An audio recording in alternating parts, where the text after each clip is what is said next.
mauta wal hayata liyabluwakum ayyukum ahsanu amala. Asyhadu an la ilaha illallah wahdahu la syarika lah wa asyhadu anna Muhammadan abduhu wa rasuluhu la nabiyya wa la rasula ba'dah. Allahumma salli wa sallim wa barik ala Muhammad wa ala alihi wa ashabi ajma'in, amma ba'du.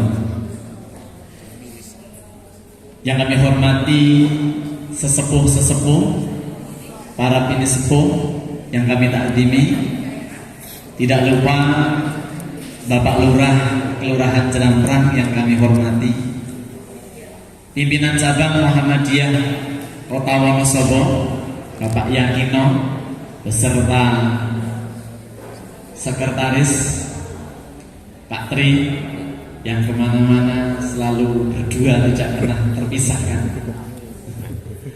Tidak lupa yang kami hormati para ketua ranting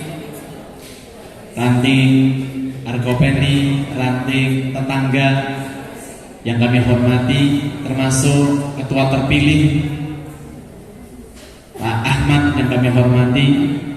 Tidak lupa ibu-ibu pimpinan cabang Aisyah yang kami hormati, pimpinan ranting terpilih, dan semua yang tidak bisa kami sebutkan satu persatu yang kami hormati dan dimuliakan oleh Allah Subhanahu wa taala.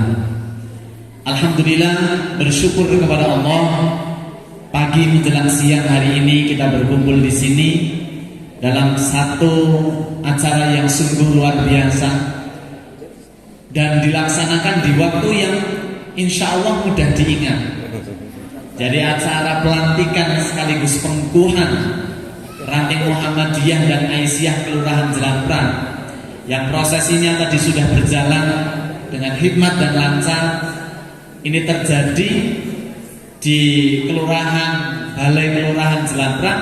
Waktunya mudah sekali diingat-ingat, yaitu di akhir tahun 2023, di saat hampir mayoritas orang hari ini sedang sibuk booking hotel, sedang sibuk untuk makan-makan, healing, sampai nanti malam mengajak keluarga.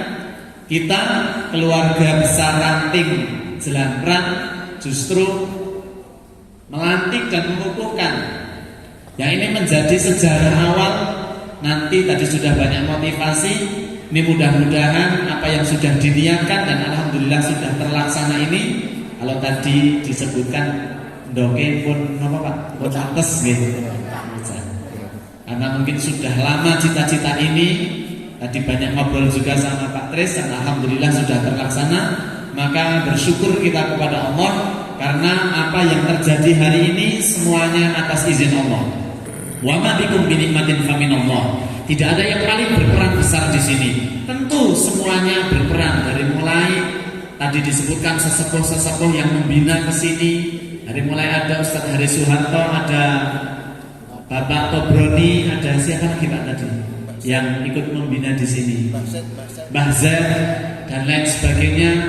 Kemudian masing-masing tokoh-tokoh di sini. Tetapi semua itu kemudian kalau tidak ada izin dari Allah tidak akan terjadi. Maka sebagai mukmin, yang pertama kali kita ucapkan atas pelantikan dan pengukuhan siang hari ini adalah wa ma bikum bi nikmatin faminallah.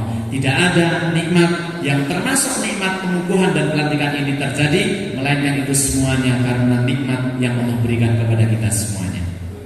Salawat dan salam semoga senantiasa tercurah limpahkan kepada junjungan kita Nabi besar Muhammad sallallahu alaihi wasallam, yang selalu kita berupaya untuk berittiba kepada beliau, pada para sahabat dan para pengikutnya. Mudah-mudahan itu sebagai sebab kita diakui menjadi umatnya Nabi. Muhammadiyah sudah menjadikan dirinya saja, menamakan dirinya saja sebagai pengikut Nabi Muhammad. Tidak hanya mengikut di belakang saja tanpa ada ikhtiar yang kemudian kita laksanakan, tetapi Muhammadiyah itu erat kaitannya dengan ittiba kepada Nabi, mengikuti, baik mengikuti dalam tata cara ibadahnya maupun dalam kita bermuamalah berhablum minanas. Kita selalu berlandaskan apa yang sudah dicontohkan Nabi kita, yaitu Nabi Muhammad sallallahu alaihi wasallam. Bapak, Ibu rahimakumullah, sungguh luar biasa karena Muhammadiyah yang sudah berumur ratusan tahun ini tidak pernah mengalami penurunan, justru semakin berkembang, semakin besar. Dan hari ini bukti nyata bahwa Muhammadiyah semakin luas, khususnya di cabang kota yang jumlah rantingnya sekarang pinter Pak Yakino?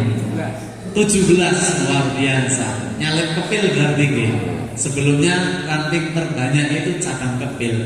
Sekarang mungkin dulu ketika Pak Yakino terpilih, mungkin salah satu target utamanya adalah menyebarluaskan dan ranting-ranting potensial akan didirikan, dan hari ini alhamdulillah terlaksana.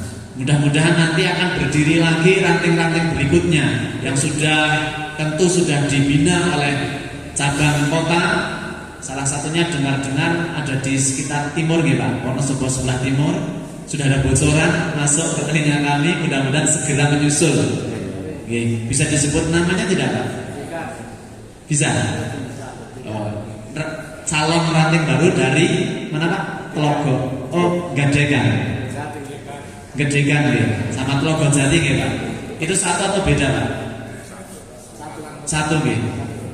Mudah-mudahan nanti menyusul dan nanti semakin menggairahkan Muhammadiyah khususnya di cabang kota Wonosobo.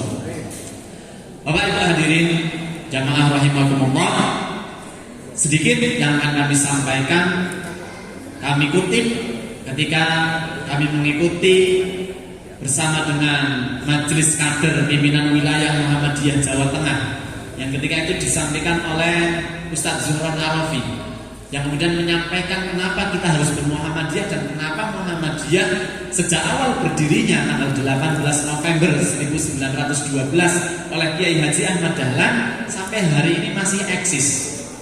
Tidak hanya mempertahankan tetapi justru berkembang, justru semakin meningkat. Tidak hanya memberikan kontribusi yang berkaitan dengan nilai-nilai agama saja, tetapi banyak sekali kontribusi yang diberikan Muhammadiyah di negeri tercinta ini. Bahkan tadi disebutkan sudah hampir 26 yang ada di cabang istimewa di luar negeri. Alasan kenapa Muhammadiyah sampai hari ini masih eksis itu karena para pendirinya, tokoh-tokoh terdahulunya ini memiliki 4 karakter yang bisa kita tiru. Ada 4 karakter yang itu menjadi landasan para pendiri Muhammadiyah. Kiai Haji Ahmad Dahlan dan beberapa pendiri-pendiri ini memiliki 4 karakter yang mungkin ini bisa kita contoh dan kita tiru agar apa yang kita agendakan dan kita kukuhkan tanggal 31 Desember hari ini paling tidak di Jelang Perang ini juga nanti eksis terus dan terus berkembang. Yang pertama, bahwa pendiri Muhammadiyah terdahulu khususnya Kiai Haji Ahmad Dahlan ini yang pertama memiliki mimpi yang besar. Mimpi yang besar itu yang kemudian melahirkan satu gagasan yang setelah beliau 2 kali bolak-balik menuju ke Madinah, selain melaksanakan ibadah haji kemudian berguru, maka kemudian terinspirasi dari pemikiran-pemikiran Muhammad Abdul Ibnu Taimiyah yang memiliki pemikirannya ketika itu melampaui zaman. Ketika hari itu para tokoh-tokoh agama di Timur Tengah ini bertentangan dengan pemikiran yang modern. Seakan-akan itu Islam itu kalau kebarat-baratan itu tidak bagus. Tetapi pemikiran Muhammad Abdul Ibnu Taimiyah ini sejalan dengan apa yang ada dalam benak pikiran Kiai Haji Ahmad Dahlan, bahwa Islam ini juga harus jauh ke depan. Mimpi besar itu sudah ada dalam diri Kiai Haji Ahmad Dahlan. Maka kemudian sejak 18 November 1912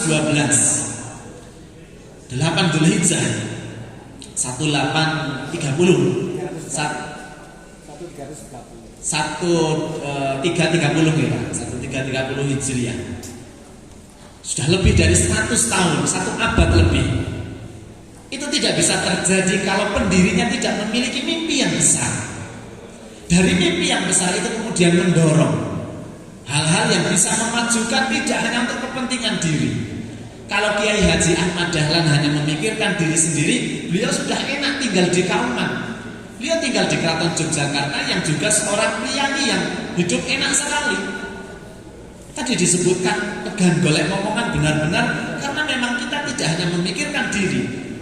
Rasulullah Muhammad SAW berasal dari kalangan keluarga yang terpandang. Tetapi apa yang terjadi? Bahkan istri tercinta, yaitu Khadijah yang kekayaannya luar biasa, kalau hanya ingin tinggal enak saja, nikmati semuanya sudah selesai. Tapi semua kemudian diniatkan dan diberikan di jalan Allah.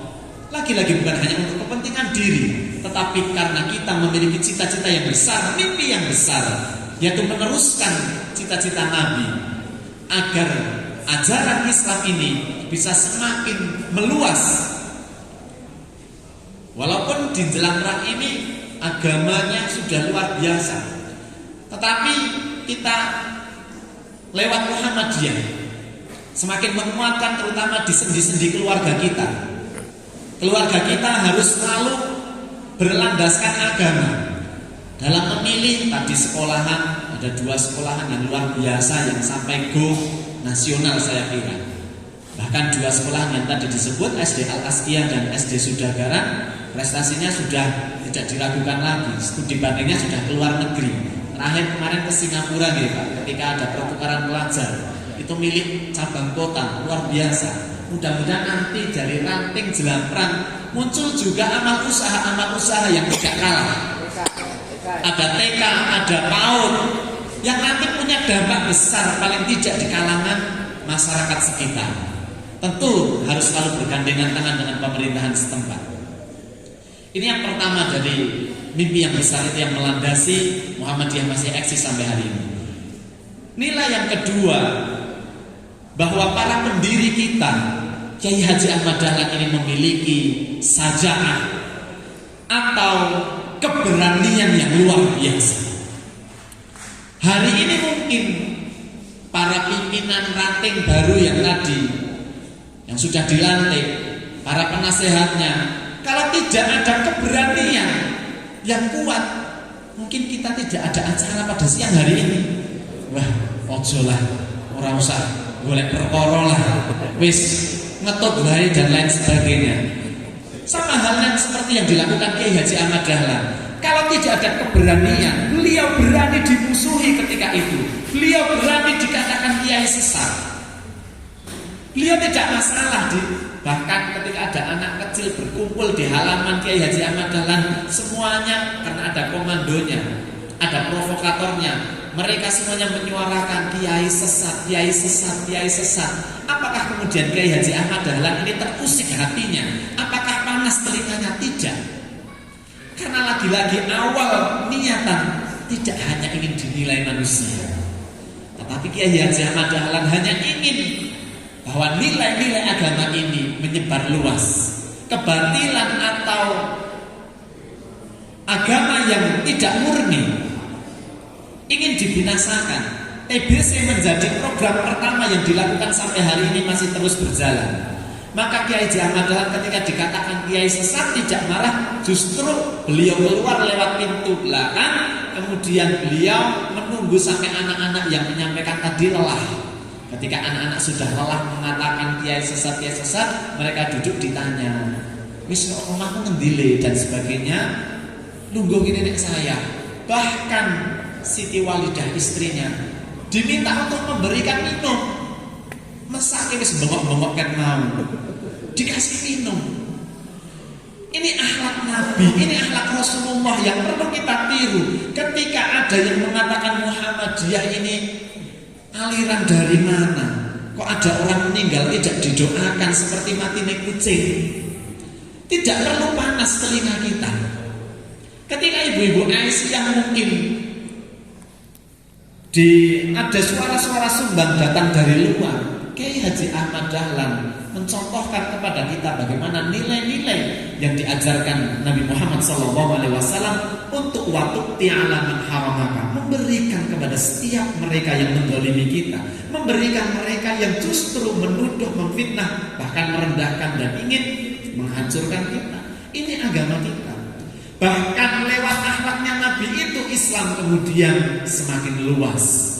Kiai Haji Ahmad Dahlan ketika didatangi beberapa untuk klarifikasi, benar nggak sih di sini di Kauman muncul aliran baru yang ramai ketika itu, justru selalu ditanggapi dengan santai, ramah, dan disambut dengan luar biasa yang menjadikan Muhammadiyah semakin diterima dalam tempo yang sangat singkat, hampir di setiap provinsi ada. Ini yang harus kita pegang. As-sajamah atau keberanian itu bukan karena kita berani gelut, bukan karena kita berani duel, bukan. Kita berani karena yang kita pegang adalah kebenaran dari Allah. Ada satu pepatah mengatakan, kulil haqqa walau kana murran. Sampaikan itu kebenaran sekalipun efeknya itu pahit. Maka itu menjadi pedoman kita yang kedua, nilai kenapa Muhammadiyah sampai hari ini masih eksis, yaitu ada sajamah dalam diri pendirinya. Mudah-mudahan tadi yang dikukuhkan baik Muhammadiyah Aisyahnya memiliki keberanian.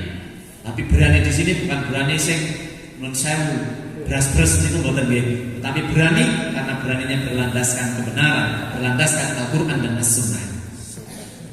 Yang ketiga, nilai yang menjadi pegangan para founding father, para pendiri persyarikatan ini adalah mereka, beliau-beliau ini, Kiai Haji Ahmad Dahlan memiliki semangat yang pantang menyerah. Tentu tidak mudah perjalanan sejak tanggal 18 November sampai kemudian Muhammadiyah diakui, bukan perjalanan yang sederhana. Bahkan sampai sempat kita sudah menjadi cerita yang sangat masyhur, di mana Kiai Haji Ahmad Dahlan sampai menjual perabotan rumahnya, lampunya, bahkan pakaiannya hanya untuk menggaji guru-guru yang mengajar. Kalau kemudian saya lah ngopeni jelamprak, orang ngoberi, panas kupingnya lah, jenengan mawon lah. Kemudian ada datang ke PCA kemudian mengatakan kula tak leren mawon diganti sanese. Dan ini tidak pantang menyerah, ini berbahaya. Bisa eksis, bisa istiqomah kalau pantang menyerah. Ibarat Pak Tani dipuji, wah sekarang paling enak tani karena lomboknya sekilo 100.000, di Jakarta 125. Jadi beli 5.000 hanya dapat 5. Dihitung kemarin kami ketika liburan ketemu saudara ngobrolnya tentang Lombok. Semua mengatakan enak ini petani Lombok, paling mulia petani Lombok hari ini. Hampir-hampir setiap ada kenikmatan yang mampir pada diri orang, ada kenikmatan mampir kepada satu kelompok. Kita tidak pernah melihat prosesnya. Bagaimana Pak Tani, hujan, panas, tanam, macul dulu sebelum tanam. Luar biasa. Ketika menanam apakah semua langsung tumbuh? Tidak. Dalam istilah kami para petani ada yang dinamakan nanjangi. Nanjang ini ngecek dari 100 benih yang ditanam apakah tumbuh semuanya atau tidak. Ternyata yang tumbuh 80, maka ada 20 yang harus ditanam ulang. Itu istilahnya nanjang. Ada semangat pantang menyerah. Harus menunggu 3 bulan. Setiap 4 hari sekali harus disemprot. Bahkan kalau malam harus ditunggu, khawatir ada pencuri. Jadi kalau ketika ada harga sudah mulai naik, itu kadang-kadang ada orang panen tapi bukan pemilik lahannya, Bapak. Tempat di sana di dalam lahan. Jadi malam harinya itu mereka tidak tidur. Malam harinya piket, pulang menjelang subuh. Nanti jam setengah 7 sudah mulai berangkat lagi ke ladang dan sebagainya. Tapi komentar orang yang tidak melihat proses mengatakan luar biasa.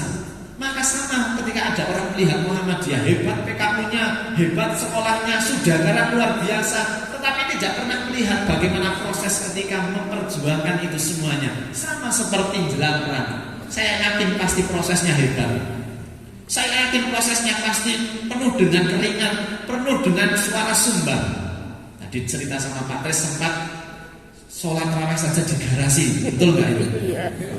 Itu kan perjuangan yang hebat luar biasa. Kalau pantang menyerah, garasi gone motor nggo sholat ki aliran apa? Kalau kita langsung menyerah ketika ada komentar tidak berdiri hari ini, tidak dikukuhkan. Maka ini yang perlu kita jaga. Nilai ketiga adalah semangat pantang menyerah, yang itu disampaikan oleh Kiai Haji Ahmad Dahlan, dan itu juga yang dilaksanakan oleh Nabi kita itu Rasulullah Muhammad SAW. Terakhir, nilai keempat yang dimiliki oleh Kiai Haji Ahmad Dahlan dan para founding father sampai Muhammadiyah masih eksis adalah karena ini dilakukan berlandaskan Al-Quran dan As-Sunnah. Poin keempat ini yang kemudian menyelimuti, yang menyempurnakan alasan kenapa hari ini masih eksis, kenapa hari ini sekalipun banyak narasi-narasi, banyak komentar-komentar yang mengatakan bahwa Muhammadiyah ini tidak benar dan lain sebagainya. Tetapi karena sejak awal Kiai Haji Ahmad Dahlan tadi disampaikan oleh Pak Yakino bahwa Quran yang menjadi landasan, yaitu apa? Ayat 104 Ali Imran. Wal takum minkum ummatun yad'una ilal khair.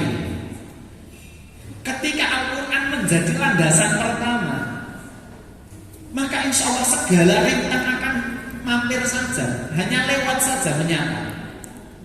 Ini yang kadang saya transformasikan dalam anak-anak muda, karena kebetulan kami juga sebagai ketua bidang dakwah di Pemuda Muhammadiyah pimpinan daerah PDPM Wonosobo. Kami katakan kepada teman-teman muda yang keluarganya paling baru 5 tahun, keluarganya baru 3 tahun, anaknya masih bayi-bayi baru masuk PAUD. Semangat wal takum minkum yang kemudian Kiai Haji Ahmad Dahlan ini mendirikan Muhammadiyah kok eksis karena berlandaskan Al-Quran, maka itu yang harus kita berikan pada keluarga kita. Kita bangun keluarga kita, kita memperistri istri kita yang hari ini itu bukan karena dia cantik saya lamar, bukan karena yang lain dah nikah saya mau nikah juga. Tetapi kita lakukan bahwa pernikahan ini benar-benar karena perintah agama. Nabi mengatakan an-nikahu sunnati faman raghiba an sunnati falaysa minni. Pernikahan itu bagian dari sunnahku, kata Nabi. Maka ayo para keluarga muda kami katakan, kita bangun keluarga ini landasannya Quran dan Sunnah. Insya Allah keluarga kita insya Allah istiqomah. Karena kalau kita tidak landasi ini, berapa banyak keluarga yang hanya karena persoalan-persoalan sederhana harus pisah. Anak-anak kasihan. Hanya karena masalah-masalah sepele kemudian langsung memutuskan satu perkara yang besar. Jangan sampai pemuda Muhammadiyah termasuk keluarga Muhammadiyah, karena di sini juga tentu putra putrinya kan Nasihatul Aisyah, putra putrinya juga pemuda, putra putrinya juga IPM. Jangan sampai keluarga kita nanti ketika berkeluarga mudah mengatakan dia orang manut Bali, ini orang tuamu. Itu bukan karakter warga Muhammadiyah yang mudah bermain terhadap Al-Quran dan As-Sunnah. Maka ini kenapa menjadikan Muhammadiyah tetap eksis sampai hari ini, tetap bertahan, bahkan terus memberikan manfaat. Bukan hanya untuk manfaat diri, tetapi manfaat bahkan kepada yang tidak suka kepada Muhammadiyah. Mohon maaf, berapa banyak panti asuhan milik Muhammadiyah yang isinya justru bukan orang Muhammadiyah. Berapa banyak PAUD, TK, sampai perguruan tinggi yang sekolah di amal usaha Muhammadiyah bukan dari kalangan Muhammadiyah. Muhammadiyah tidak pernah merasa berjasa dan tidak pernah merasa eman-eman. Bahkan mohon maaf, kami pernah dikritik karena kami di SMA Muhammadiyah Wonosobo kok beasiswanya kok akeh mentos sing nek wong kudu Muhammadiyah. Nah, kalau kemudian kita hanya memikirkan, ya betul, kita harus prioritas orang kita. Kita harus prioritas, tetapi ada kuota yang kita berikan kepada di luar keluarga kita, di luar Muhammadiyah. Untuk apa? Dakwah kita agar semakin luas. Kalau baiknya hanya sesama yang sudah baik sama kita, sering kita analogikan, nek ajeng, nek teng desa niku kan apa-apa antar-antaran gitu, takbiran gitu. Jenengan Aisyah, biasanya ibu saya kan kalau Aisyah itu setelah selesai makan terus tetangga kanan kiri dikasih takbir. Yang di desa kan kayak gitu.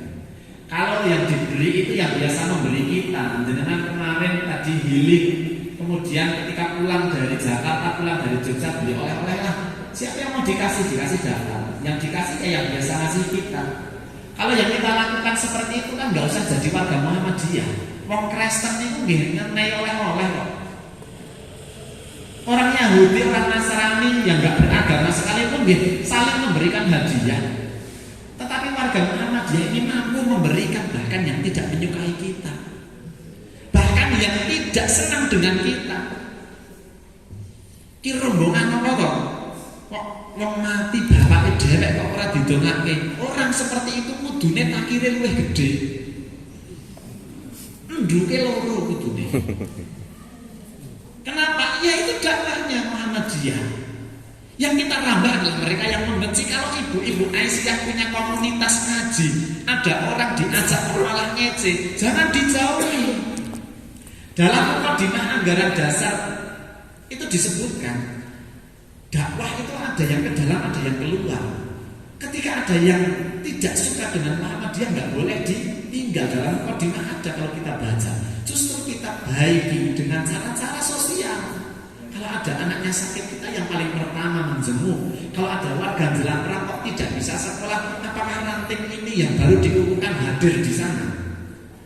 Apakah kalau ada anak yatim yang ditinggal, bapak ibunya masih muda sudah meninggal, apakah kita mampu hadir ke sana? Itu PR kita. Tidak hanya selesai setelah dikukuhkan, ada banyak hal yang harus kita lakukan. Kalau ada ibu-ibu sudah sepuh, orang tuanya tinggal di luar kota, dia tinggal berdua sama-sama sepuh, apakah Aisyah dan Muhammadiyah hadir di sana? Ini PR kita semuanya, yang kemudian menjadikan Muhammadiyah terus memberi manfaat. Ibu bapak jamaah, kiranya itu saja yang bisa kami sampaikan. Tentu kami mohon maaf, awalnya kami nggak mau Pak Yakino, karena kami diminta untuk hadir di sini Jumat pagi, Sabtu.